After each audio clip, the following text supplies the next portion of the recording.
இயக்குனர் ஷங்கரின் இளைய மகள் அதித்தி ஷங்கர் கடந்த ஜூலை 6ஆம் தேதி தனது 28வது பிறந்த நாளை கொண்டாடினார். அவருடன் எடுத்துக்கொண்ட புகைப்படத்தை பகிர்ந்து அவருக்கு பிறந்தநாள் வாழ்த்துக்களை மாதம்பட்டி ரங்கராஜ் தனது இன்ஸ்டாகிராம் பக்கத்தில் பதிவிட்டிருந்தார்.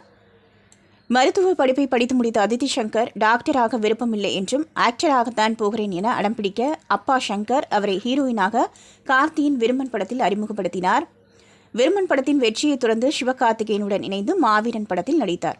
அந்த படமும் 85 கோடி ரூபாய் வரை வசூல் செய்து மிகப்பெரிய வரவேற்பு பெற்றது. ஆனால் இந்த ஆண்டு அதித்தி ஷங்கர் நடித்த நேசிபாயா படம் அவருக்கு கை கொடுக்கவே இல்லை. மே மாதம் வெளியான தெலுங்கு படமான பைரவம் படமும் அதித்தி ஷங்கருக்கு பெரிய வெற்றியை கொடுக்கவில்லை.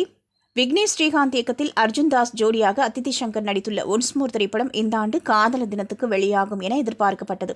ஆனால் இன்னமும் வெளியாகாமல் தவித்து வரும் அந்த படம் இந்த ஆண்டு அக்டோபர் 31ஆம் தேதி வெளியாகும் என எதிர்பார்க்கப்படுகிறது. ஒன்ஸ் மோர் படப்பிடிப்பு எப்போதோ நிறைவடைந்த நிலையிலும் அதித்தி ஷங்கர் கைவசம் புதிதாக எந்த ஒரு படமும் இல்லை என்கின்றனர். அதித்தி ஷங்கரின் பிறந்த நாளை முன்னிட்டு அவருடன் எடுத்துக்கொண்ட புகைப்படத்தை பகிர்ந்த மாதம்பட்டி ரங்கராஜ், சில உறவுகள் ஆஃப் ஸ்கிரீனிலும் ஆன் ஸ்கிரீனிலும் அப்படியே மாறாமல் இருக்கும். என் அன்பு தங்கச்சி அதித்தி ஷங்கருக்கு பிறந்தநாள் வாழ்த்துக்கள் என அவர் பதிவிட, அதை பார்த்துவிட்டு தேங்க்ஸ் அண்ணா என கமெண்ட் அடித்துள்ளார் அதித்தி ஷங்கர்.